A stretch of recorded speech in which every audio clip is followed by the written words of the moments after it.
everybody. For us petrol heads, the last decade has brought with it something of an air of finality. Every single car review you watch with something that has a combustion engine must be accompanied, it seems, with the phrase, "This will be the last," or "There shall be no more."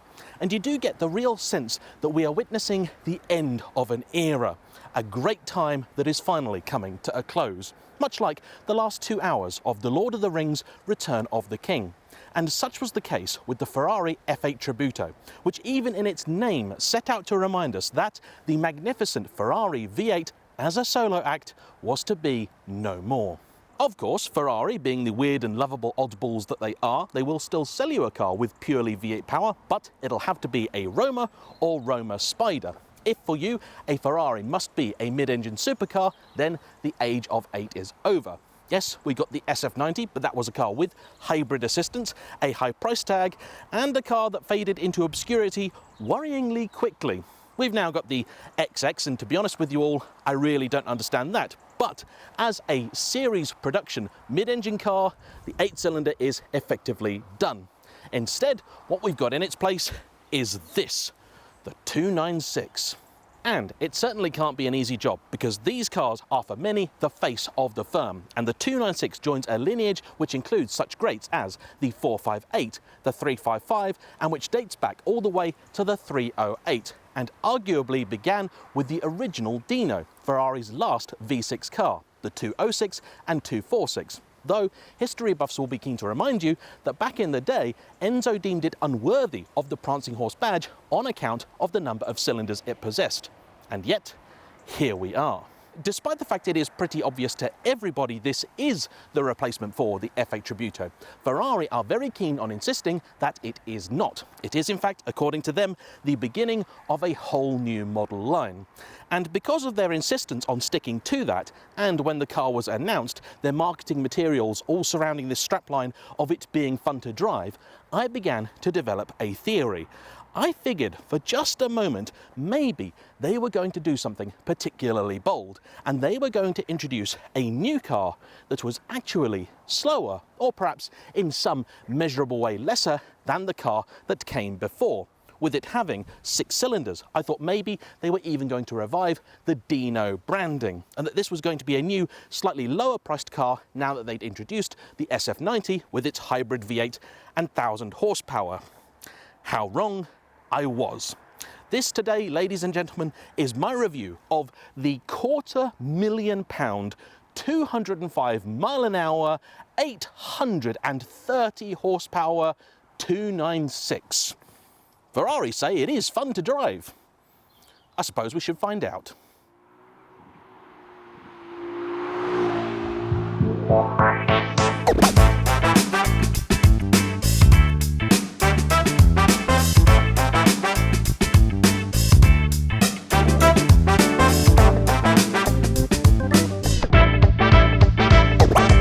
F8 was a very wonderful car in a great many ways. However, a number of automotive journalists, including myself, did give it a hard time because underneath was a platform that dated back to the 458. And for those who were hoping that Ferrari were going to take this momentous occasion, this step change in their platform to finally move their series production cars over to carbon fibre construction, you're going to be disappointed because, like those that came before it, this is still a largely aluminium affair.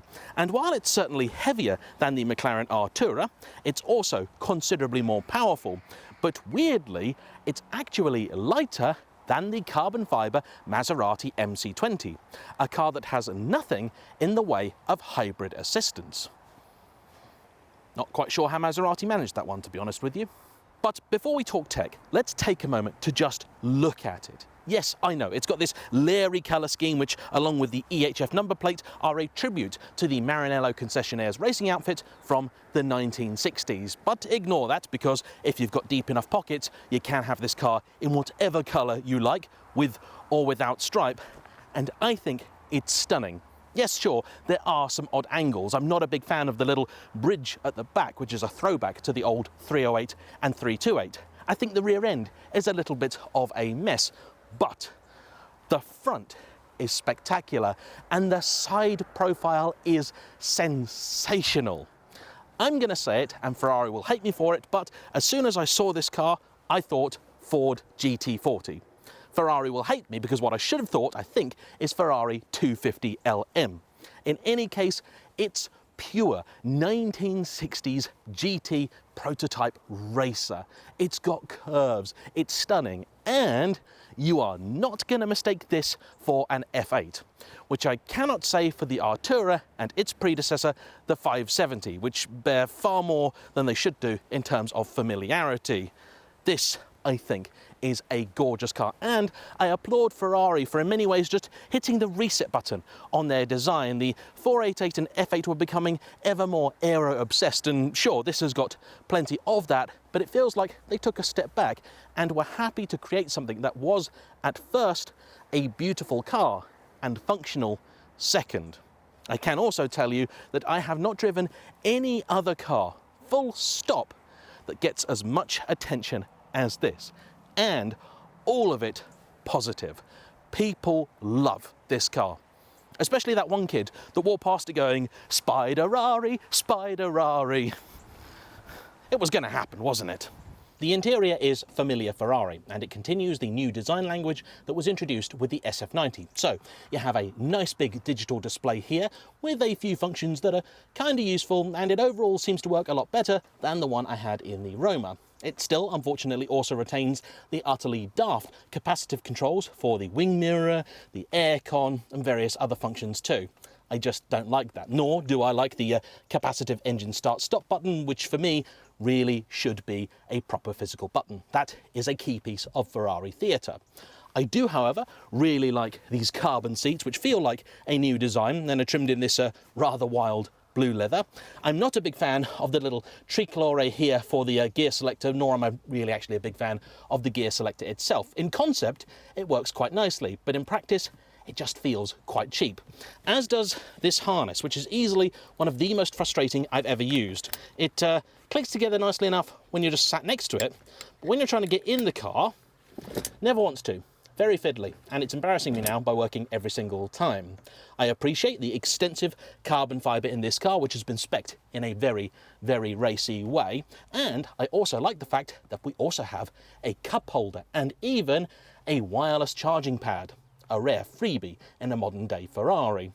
There are still plenty of points that I both like and dislike. However, in today's video, I'm going to be focusing on the driving experience, the meat and potatoes of any mid-engine Ferrari. I will then later in the week do another video, likely entitled Living with a 296, in which I'll talk you through some of the more boring, mundane stuff that'll appeal to people that actually drive these cars more than once every few years. Before I move on, the only other bit that I do want to mention I've noticed in this car, it does feel like it's a little bit tighter than previous Ferraris. I've got just about enough headroom, but I swear it does feel a little more cramped than the old F8, 488, 458, and even the 430, which just feels a lot roomier than this. And that's in spite of this car having the buckety seats. So if you are a particularly tall driver, you might want to check your fit first. Time then to talk some numbers, because though fun to drive may be this car's strapline, it is still a Ferrari, and as an R&D obsessed company, there is no way they could release a new car if they couldn't measurably tell you all the ways it's better than the last one. And the 296 is no exception. In its concept, it's actually a fairly simple car. Unlike the old SF90, which had an 8-cylinder engine and a trio of electric motors, here you've got a 6-cylinder with 2 turbos and just the one electric motor, sandwiched between it and the 8-speed DCT gearbox. The car drives exclusively the rear wheels, and the combined power output is 830 horsepower. Torque is 740 newton meters, which in Imperial is loads. Or, to give you a more useful metric, this car has more grunt than an 812, and it drives just the 2 rear wheels. Of course, with all this extra kit to carry around, the motor, the batteries, the plumbing for them, the car does way more than its predecessor. Total weight now, depending on who you ask, is somewhere between the 1.6 and 1.7 tonne mark, which is a lot for a mid-engine car, though I should point out, as mentioned, it's lighter than an MC20, lighter than an Audi R8, and really the only car that can truly beat it in that regard is, as ever, the McLaren. However, this carries a serious power advantage, so when it comes to the all unimportant drag times, I'm sure this will still hold its own. In any case, the devil as ever is in the details. The headline figures are already very impressive, but what amazes me is that the 3-litre twin turbo on its own produces 663 horsepower. That's 3 more than the Enzo. It is also a 120-degree unit, which is very curious because that's a rather unusual layout. And in fact, it's one I hadn't really heard of in a road car until recently, when both Ferrari and McLaren decided to use it for their new hybrid V6s. And I believe the logic for both companies was essentially the same. A V6 wants to be at a 60-degree bank angle, a flat engine, a 180-degree, would have given them packaging problems, but a 60-degree, which is your traditional for a V6, would have been a little too narrow and not given them quite enough space to put the turbos in the middle. Here you have a pair of them and they are mono-scroll items. They are actually fractionally smaller than those in the F8. They also rev higher, now to 180,000 RPM. But thanks to advancements in materials, they do spool up a little bit quicker, helping Ferrari keep that turbo lag at bay. And that for the company is of particular importance. The 8-speed DCT is an evolution of the unit as seen in the SF90, and quite honestly, it is borderline supernatural. Then, to make sure that all of this power is deployable all year round without risking life and limb at every opportunity, all of the many safety systems in the car controlled by the Manettino have also been upgraded too. As you'd rightly expect in a £250,000 supercar, but this is not your first Ferrari review, is it? And it's not mine either.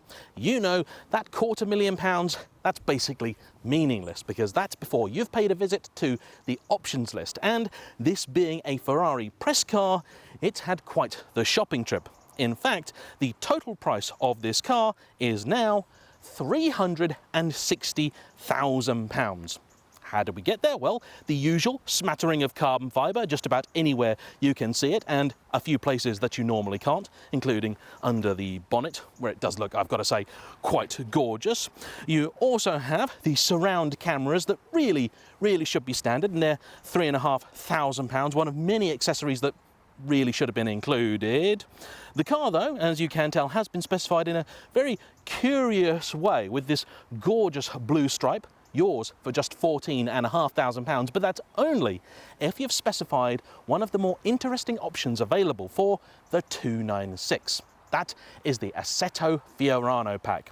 We first heard of this with the SF90, and it's an interesting creation because it seems to want to bridge the gap between the regular production models and the inevitable special that's going to come along to take its place in the line of the Challenge Stradale, Scuderia, Speziale, Pista, and I don't know, maybe called the 296 GTO.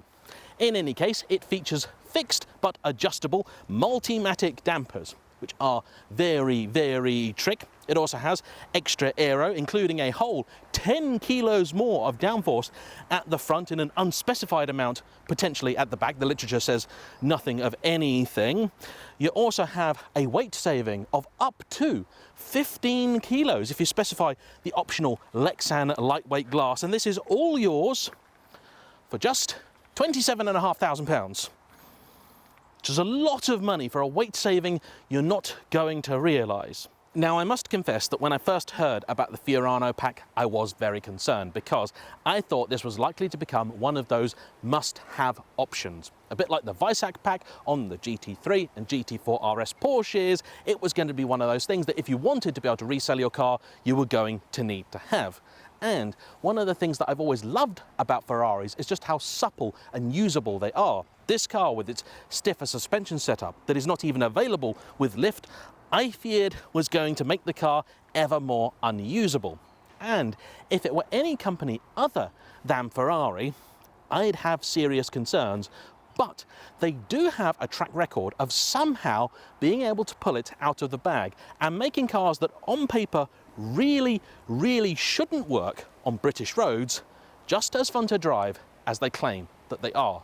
So is the 296 like that another in a long line of Ferrari road car greats, or is it a rare miss from Maranello in the modern era? Well, time to find out.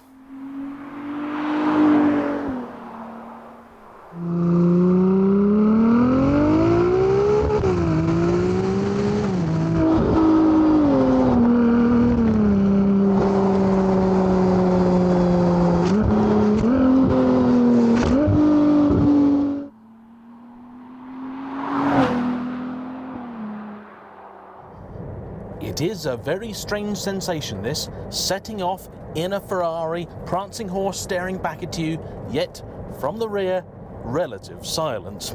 It's never a car that's ever going to be mistaken for a Tesla when you're inside it. One of the things that I have remarked upon with this car, and will go into further in my living with video, it does seem just a little bit noisier in the cabin than some previous cars. Maybe that's a lack of sound deadening to try and compensate for the added weight of all the hybrid stuff, or something else going on. I'm not really sure.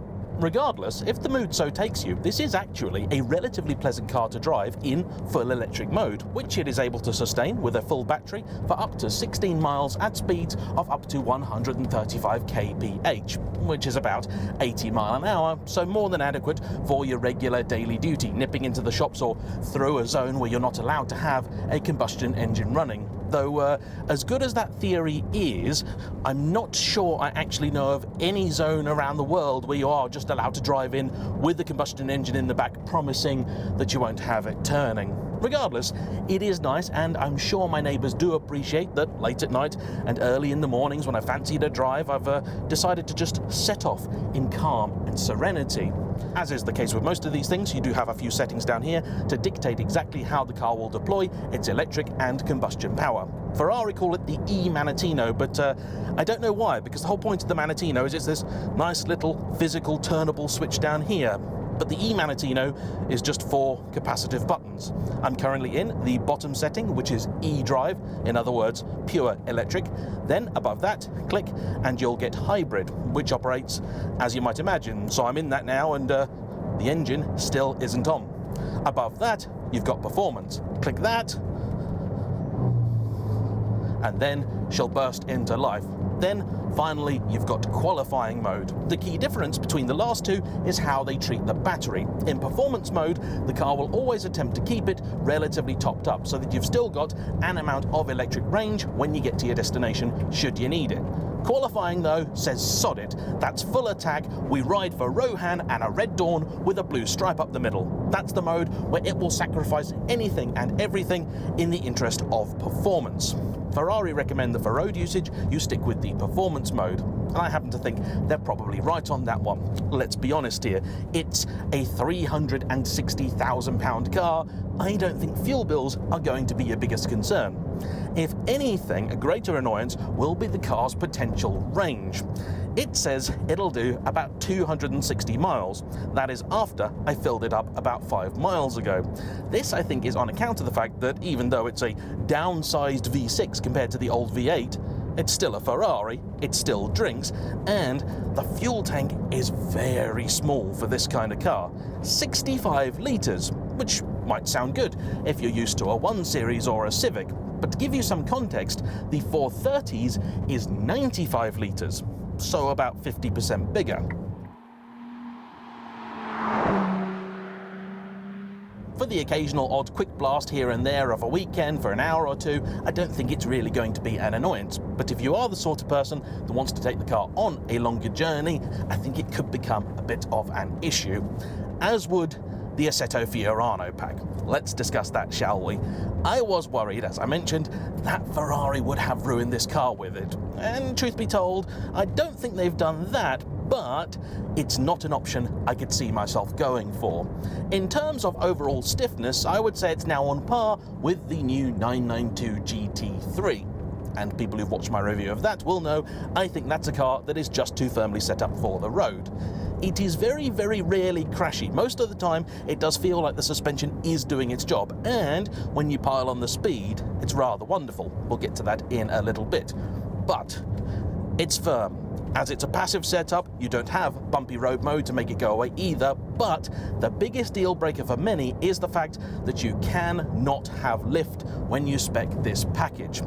It is for that reason that my Ferrari dealer Meridian told me that about 60% of owners are opting to do without. I was actually surprised. I thought he might have told me that no, the Fiorano pack, it's an essential, 80% of the cars have it.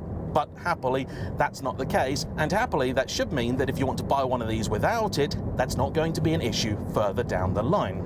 In spite of the fact that much of this car is genuinely very, very new, it still feels distinctly Ferrari. You've got a beautiful view out the front, the bonnet feels nice and low, so you've got a real appreciation of where the road is. You've got little haunches on either side too, giving the car a little bit of shape, and in the wing mirrors you've got a glorious view of those huge gaping intakes, which I really, really love. For me, a hallmark of a proper supercar is a nice side intake. And I think that's one of the reasons I've never been quite so taken by the 458, because it doesn't have any.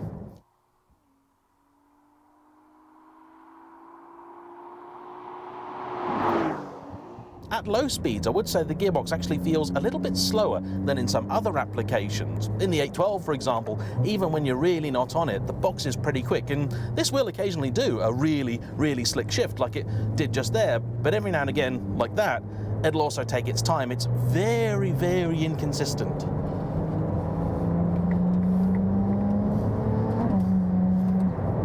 It is also, and I know you want to know, ludicrously fast. I mean, just gobsmackingly, devastatingly quick. The numbers will already tell you that, 2.9 seconds to 62, 205 miles an hour, but there are lots of cars now that will do that kind of thing. The fact is, though, that for me, impressive though numbers may be, actually there are other elements of speed that are more important. First off, how accessible is that performance? Lately, I've gotten back into the world of motorbiking, and there are a lot of bikes out there now making incredible power figures, but they're doing so at really high RPM, 13,000, 14,000, that sort of stuff. And the simple fact is that because of the way bikes are geared, to get to that power, you're going to be doing daft speed. I think a nice bit of low down torque is a very helpful thing. In the real world, where most of us live, it does make a car appreciably faster, and for stuff like a little overtake back there, it makes the car, I think, safer too.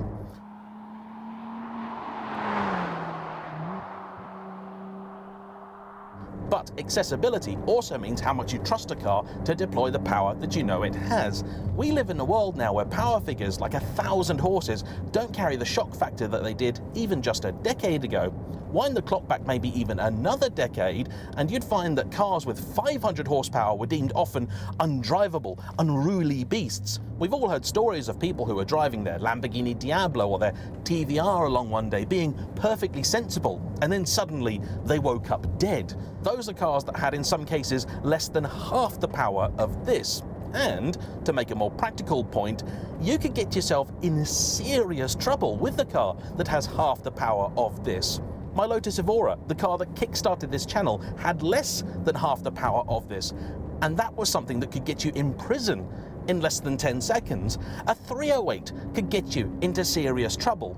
And so for me, though yes, on track, these are very, very impressive things, what's actually more important is if you can still use and enjoy that speed on the road. And in the 296, you can.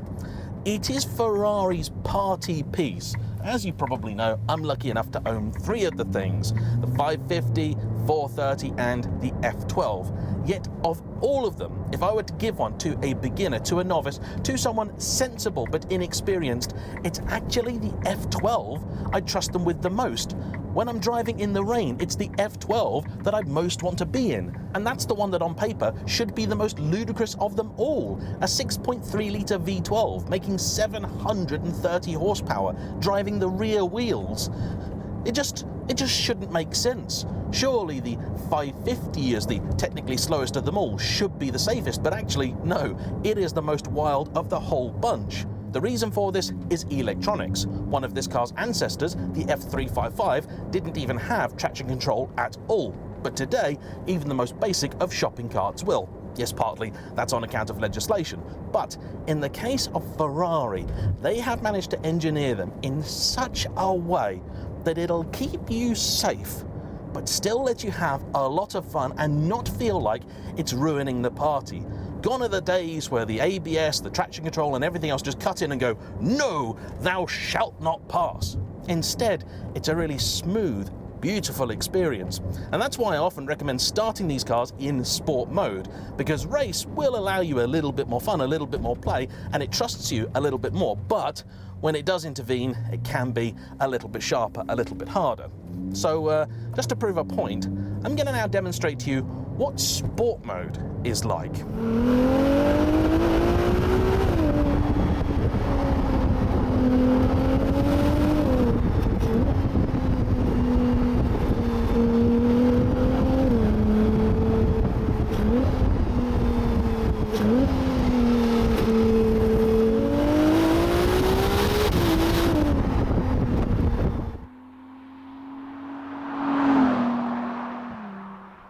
This car is so capable, yet so usable.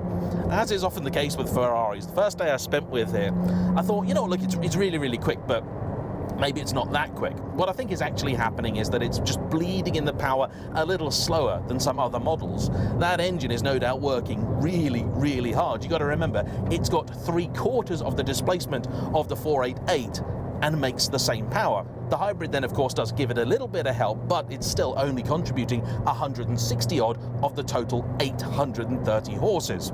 To give you some context here, the Artura is about 670 horsepower total, and the way those two motors blend is just beautiful. What I really, really appreciate though, and again, didn't actually quite get to sample until about day 3, is the fact that the car still rewards you for revving it out. Initially I thought that it just didn't, but actually no, I got some heat in the tyres, found a nice quiet bit of road, put my foot down, and yeah, you get to 7,000 RPM and it starts pulling even harder. This is just incredible. Ferrari are a company that are known for engines, and this V6, oh, it's a proper Ferrari engine. And a big part of that is the sound. Now, some 6s I really like. For example, the one in my Evora. Yes, it's just a Toyota Camry engine, but they made it sound decent. Meanwhile, the engine in the Alfa Giulia, the Maserati MC20, they are related, just don't sound that great.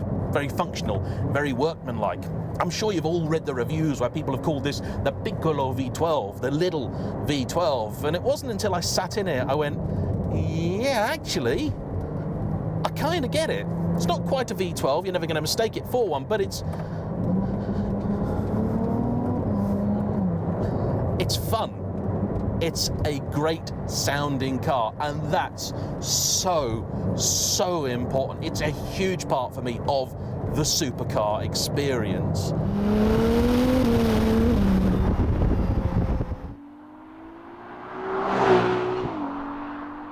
What I also really love is the fact that, yes, okay, rev it all the way out, it's just stunning. But like with a motorbike, by the time you do that, if you're in anything other than first or second, you are doing just loony speeds. However, what I really, really appreciate about this car is that because it's now got this huge mid-range punch, I mean, from about 2,000 RPM it pulls, and from 3 it pulls hard, it means that you can have a lot of fun without carrying big speed. Now let me give you a little sample of just how quick this car is. So I'm doing 23 mile an hour in second gear. It's cool but relatively dry, and I'm going to put my foot down. So we're at 27 mile an hour, 30, 40, 50, 60. And you probably could tell there was a little bit of a kick at the back. I'm in race mode now, and the biggest difference for me with that is that the traction is a little looser, but that the gearbox is sharpened up a bit. Once you're out of town and you've got some speed, it's pretty nice. It doesn't have that bite, that snap that some of the older DCTs do, and I actually do like. And as I did criticize Porsche's gearbox for being a little bit sort of, you know, functional, I suppose I should say the same is kind of true for the Ferrari. It does feel a little more interesting, but yeah. However, the point I was making, you can enjoy this car at road legal speeds, have a lot of fun. So let's do a bit of that. I'm not going to use really any more than about 4,000 or 5,000 RPM. So 4 or 5. Oh, there's a speed limit. Let's slow down more than we need to. Brakes are really nice, by the way. The pedal's decent. And have you seen the size of those things? I'm pretty confident that on the road, I'm probably going to struggle to even get them remotely warm.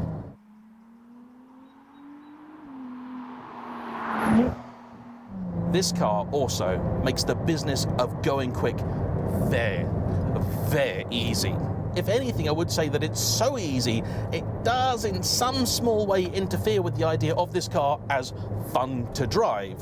The F8 was a genuinely entertaining car, particularly the first one I had, the Spider, and I think part of that was the tyres it was on. It was wearing Assetto Fiorano P0s. And the thing about those is that they weren't actually that great a tyre. They weren't super grippy. It meant that the car was constantly struggling to find traction.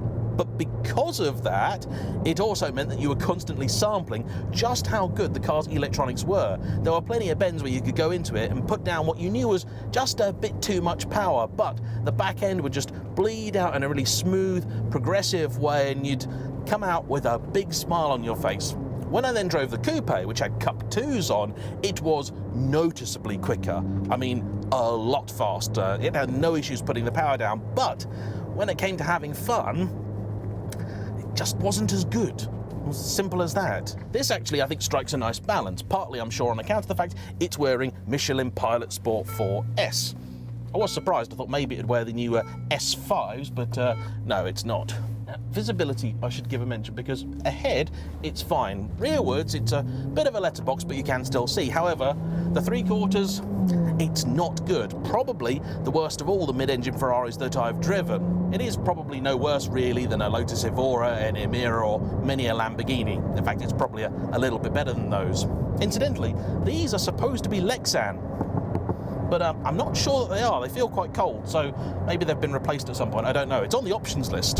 So, funny story. Yep, they are on the options list. Plain as day, Lexan door glasses. But this car doesn't have them. After I sent the review to Ferrari, they called me and admitted they themselves were confused, because Lexan windows are not available for the 296. But there they are on the spec sheet. So, after a quick bit of digging, we discovered there had been an error in translation.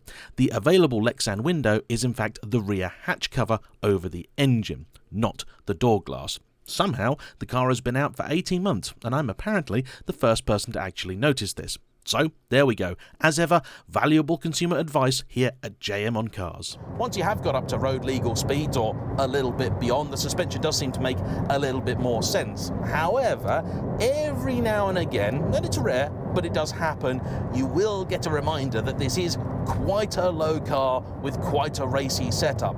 There are a few points where the car has hit the ground, and that does somewhat temper your enthusiasm.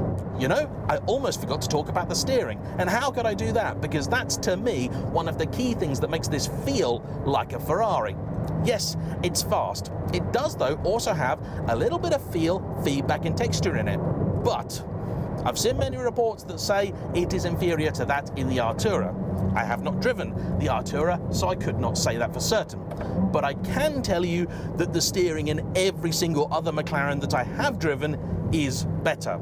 They have a hydraulic setup, this has an electric one, and since Ferrari moved to electric, their steering just hasn't been quite as good as it sometimes was in the older cars. The F12s, for example, I much prefer. It's much more natural feeling. You get a sense of the colour of the road. This doesn't give you that. But the chassis does talk to you, and it gives you the confidence to press on in a fantastic way. Then when you've reached what you know are the car's reasonable limits, it communicates that to you in the most subtle of ways. Rather than smacking you around the face, it just taps you on the shoulder and goes, okay, let's not go any harder than that. And I really, really appreciate that.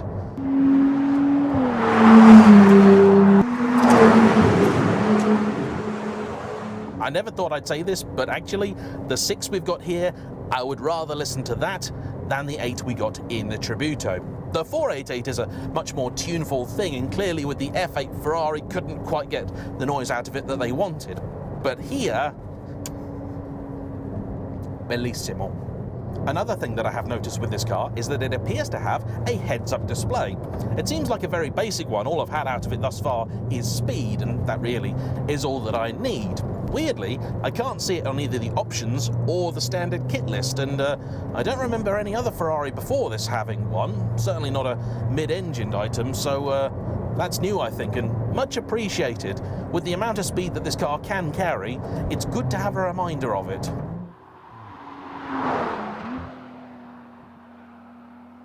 I think we should talk a little bit more about this car's specification. Some of it we've discussed already, the Fiorano pack, the rather striking colour combination. But another big part of this car, it's the interior. First off, you've got these big bits of carbon in the door, which, to be honest, does look really, really nice.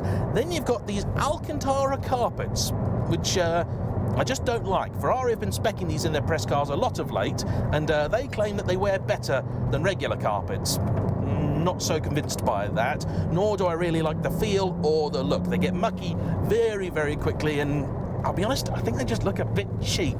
I do, though, like the leather headliner. I'd personally have it in a lighter shade, a throwback to old Ferraris, but worryingly, in the options list, I think this is about 1,500 quid.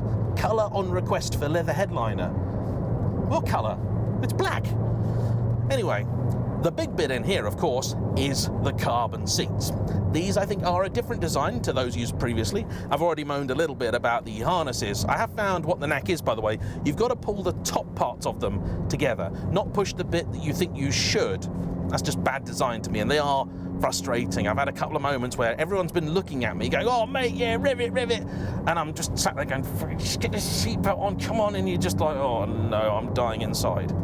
As is Ferrari tradition also, if you do spec these, you'll lose the 3 points. They've never, I think, done a car where you get both. Very neat setup though. But the seats, okay, you've got two choices, the comfort ones or these, and then a number of different ways that they can be trimmed. I've got to say though, I do really like these buckets. They're very, very firm. You have to know that. It doesn't feel like there's much padding on them at all. They do adjust, so the back will tilt. This one also has the lifter, so it'll go up and down, naturally, an optional extra. But I think more people might get on with these than the equivalent Porsche items, which, because they don't have an adjustable back, can be difficult for some. I love those seats. They're some of my absolute favourites, but not everybody feels the same way. You can also, by default, also get more comfort-orientated items, but I've not sat in those, so I can't tell you what they're like. They do look a little more sculpted than some others, though, so you might find they're actually a nice balance between sporty and comfy. There are also a few other nice touches I really do appreciate in here. The steering wheel overall, yes, it's a little busy, but once you've got used to it, you do really begin to appreciate it. The indicators are as good as any Ferrari has ever made, and you've even got a little button here next to the trackpad which allows you to set the aircon to either slightly warmer or slightly cooler. That's actually very handy, particularly considering this down here is so infuriating to use.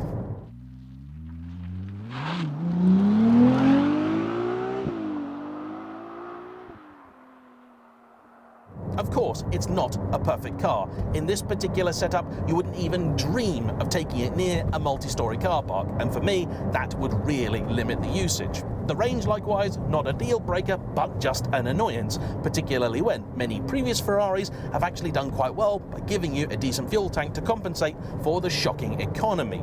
The boot is also a pretty good size though, and another thing I love about Ferraris, it's not quite as generous as some others at just under 200 litres, but somebody has clearly given it some thought, because I've noted it will fit just about perfectly 2 airline carry-ons. I like that.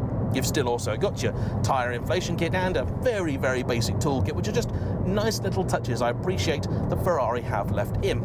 I am equal parts frustrated and disappointed by the sheer amount of rattles and creaks coming from this car. Yes, I know it's a press car on just under 10,000 miles, and press miles are kind of like dog years. They're very, very wearing. But still, this is an expensive car. It shouldn't make any noises other than the ones that I want to listen to. The rubbers on the little quarter window back here as well have also gone really, really manky. I mean, they look like they're off a 15-year-old car, not a sort of 15-month-old one. That's just not good enough. And also, I do have to apologise, because throughout the entirety of this piece, I've been lying to you. Not intentionally, mind. You see, at the start I told you that the 296 GTB was a £250,000 car, and of course we all knew that wasn't true. So I then told you that it was a £360,000 car. But it turns out that's not true either. You see, when this car was specified, that number was accurate, and Ferrari gave me the spec list as the car was when it was bought. But in the last few years, a lot of manufacturers have put their prices up. Ferrari are no different. And what they've not done which I think is a little bit naughty, Ferrari again, not unique here, is update the spec sheet of the press cars to reflect that. So in the case of this, the base price of the car itself has risen by £13,000 from 241.5 grand to 254.5 grand. Each of the options also has gone up, in some cases by just a few quid, maybe a few hundred, and in some cases about 1,000 or so, like for the Fiorano pack. This means that if you did want to buy this exact car brand new today, you're not going to part with £250,000 quid, you're not going to part with 360 grand.